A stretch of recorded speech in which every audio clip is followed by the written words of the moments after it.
Hello అండి, అందరికీ నమస్కారం. 5 రాష్ట్రాల ఎన్నికల ఫలితాల మీద ఎగ్జిట్ పోల్స్ అంచనాల కంటే సత్తా బజార్ అంచనాలే కొద్దిగా బాగున్నాయేమో అనిపిస్తుంది. ఎగ్జిట్ పోల్స్లో చిన్నపాటి కన్ఫ్యూజన్.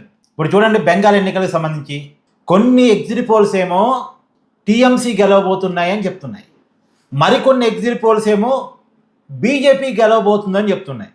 సరే, మెజార్టీ ఎగ్జిట్ పోల్స్ బీజేపీ గెలుస్తుందని చెప్పొచ్చు, కొన్ని తక్కువ ఎగ్జిట్ పోల్స్ తృణమూల్ కాంగ్రెస్ గెలుస్తుందని చెప్పొచ్చు. కానీ ఎగ్జిట్ పోల్స్లో అయితే చిన్నపాటి కన్ఫ్యూజన్ ఉంది, అవును కదా.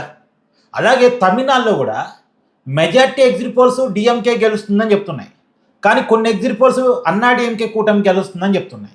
అసలు ఒక ఎగ్జిట్ పోల్ అయితే విజయ్ సొంతంగా అధికారంలో రాబోతుంది అని యాక్సిస్ మై ఇండియా వాళ్ళు చెప్తున్నారు. అంటే ఎగ్జిట్ పోల్స్ మధ్య పొంతన లేదు, ఎవరి అంచనాలు వాళ్ళవి. అసలు మామూలుగా అయితే సత్తా బజార్ అనేది పూర్తిగా బెట్టింగ్ వాళ్ళకి సంబంధించినటువంటి అది ఒక రకమైనటువంటి వెబ్సైట్. వాళ్ళ అంచనాలు క్రెడిబిలిటీ ఉండకూడదు, ఎగ్జిట్ పోల్స్ క్రెడిబిలిటీ ఉండాలి. ఎగ్జిట్ పోల్స్ అనేది నేషనల్ ఛానల్స్, నేషనల్ సర్వే సంస్థలు చేసేవి కాబట్టి వీళ్ళకు ఒక ప్రయారిటీ ఉంటుంది.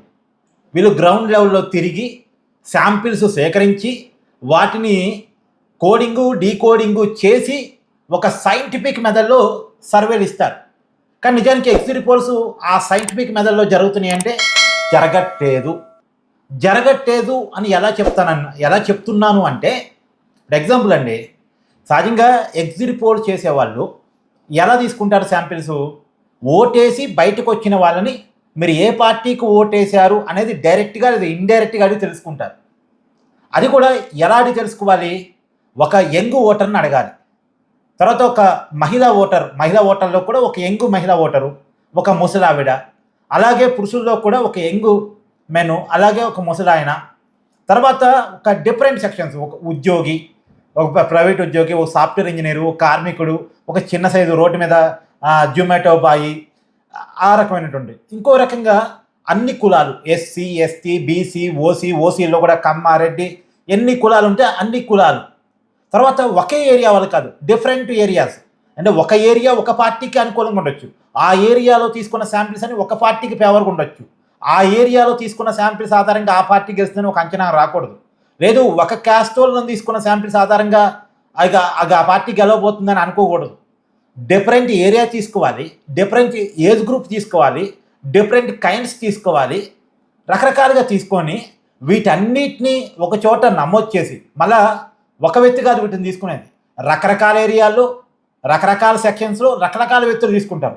వీళ్ళందరూ తీసుకున్న శాంపిల్స్ అన్ని ఒక చోట కలెక్ట్ చేసి వాటన్నిటిని కోడింగ్ చేసి మళ్ళీ వాటిలో డీకోడింగ్ చేసి ఒక అంచనాకు వచ్చి ఒక రిపోర్టు తయారు చేసి వదలాలి. మరి ఎగ్జిట్ పోల్స్ అని ఎప్పుడు వదులుతున్నారు? పోలింగ్ జరిగిన రోజు ఈవినింగ్ 6 గంటల కల్లా వదులుతున్నారు, కొంతమంది 6 గంటల కంటే ముందే వదులుతున్నారు. 6 గంటల కన్నా ముందే వదులుతున్నారు. అసలు 6 గంటలకి ఓటింగ్ అయిపోతుంది, పోలింగ్ బూత్లోకి ఇంకా ఓటర్స్ పోయి ఉంటారు. వాళ్ళు ఓటేసి బయటికి రాకముందే వీళ్ళు ఎగ్జిట్ పోల్స్ ఎట్ట ఇస్తారు? అసలు ఇప్పుడు 6 గంటలకి లోపలికి వెళ్ళిన వాళ్ళు వీళ్ళ శాంపిల్స్లో లేనట్టేగా లెక్క. ఇంకోటి, అసలు వీళ్ళు కోడింగ్ డీకోడింగ్ ఎప్పుడు చేశారు? శాంపిల్ తీసుకుని అయిపోయిన తర్వాత చేయాలి. అంటే వీళ్ళు శాంపిల్స్ మధ్యాహ్నం పాటికే తీసుకున్నారు, మధ్యాహ్నానికి శాంపిల్స్ తీసుకున్నారు, తర్వాత కోడింగ్ డీకోడింగ్ చేశారు, తర్వాత ఒక రిపోర్ట్ తయారు చేసి బయటకు వదిలారు. అంటే వీళ్ళు కేవలం ఉదయం పూట మాత్రమే శాంపిల్ తీసుకున్నారు. ఉదయం ఎన్నికలు పోలింగ్ స్టార్ట్ అయిన తర్వాత 1-2 గంటల్లో తీసుకున్నారు. ఆ శాంపిల్స్కే కోడింగ్ డీకోడింగ్ చేసి ఒక రిపోర్ట్ తయారు చేసి ఇదిగో ఈ పార్టీ గెలవబోతుందని ఇచ్చారు. అంటే ఉదయం ఓటేసిన వాళ్ళే ఓటర్లా? మధ్యాహ్నం వేసిన వాళ్ళు, ఈవినింగ్ వేసిన వాళ్ళు వీళ్ళ శాంపిల్స్ అవసరం లేదా? వీళ్ళ ఒపీనియన్ లేకుండానే ఎగ్జిట్ పోల్స్ ఇచ్చేస్తారా? అందుకని ఇవన్నీ ఎగ్జిట్ పోల్స్ కాదండి, కేవలం వ్యక్తిగత అంచనాలు.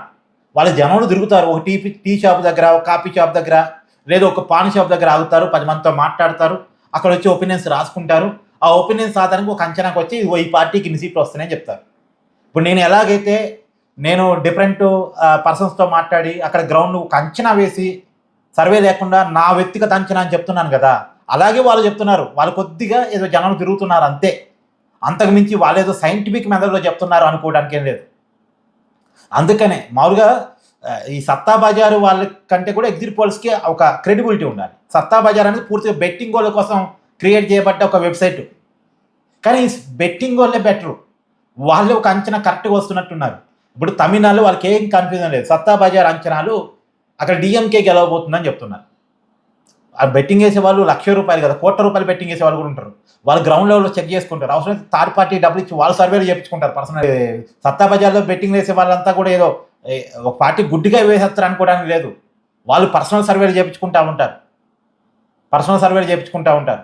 థర్డ్ పార్టీలతో లింకప్ అయ్యే వాళ్ళు ఉంటారు. కార్పొరేట్స్ ఉంటారు వాళ్ళలో, బెట్టింగ్ వేసే వాళ్ళలో.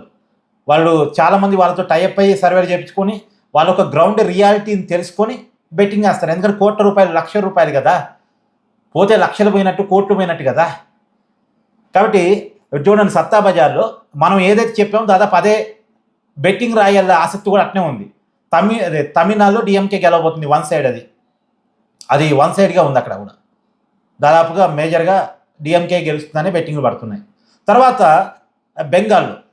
బెంగాల్లో నెక్ టు నెక్ ఫైట్ ఉంది. నేను చెప్పాను కదా, నెక్ టు నెక్ ఫైట్ ఉంది. కొద్దిగా లిటిల్ బిట్ మార్జిన్లో మమతా ఉంది, కానీ బీజేపీని నమ్మలేం. బీజేపీ ఆ లిటిల్ మార్జిన్ వాళ్ళు ఏదో రకంగా మార్చుకోగలరు. వాళ్ళకి ఆ టాక్టిక్స్ తెలుసు. కాబట్టి ఏదేమైనా బెంగాల్లో నెక్ టు నెక్ ఉంది, టైట్ ఫైట్ ఉంది. తృణమూల్ కాంగ్రెస్ వర్సెస్ బీజేపీ మధ్య టైట్ ఫైట్ ఉంది.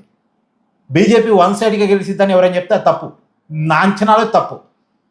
లేదా తృణమూల్ కాంగ్రెస్ వన్ సైడ్గా గెలుస్తుందని చెప్తే అది కూడా తప్పు. నెక్ టు నెక్ ఫైట్ ఉంది. ఎవరైనా సరే కొద్దిలో బయటపడతారు. ఎవరైనా మ్యాజిక్ ఫిగర్ కంటే ఒక 20 సీట్లు అటు ఇటుగా బయటపడతారు అంతే. 294 సీట్లు ఉన్నాయి, 148 రావాలి మ్యాజిక్ ఫిగర్కి.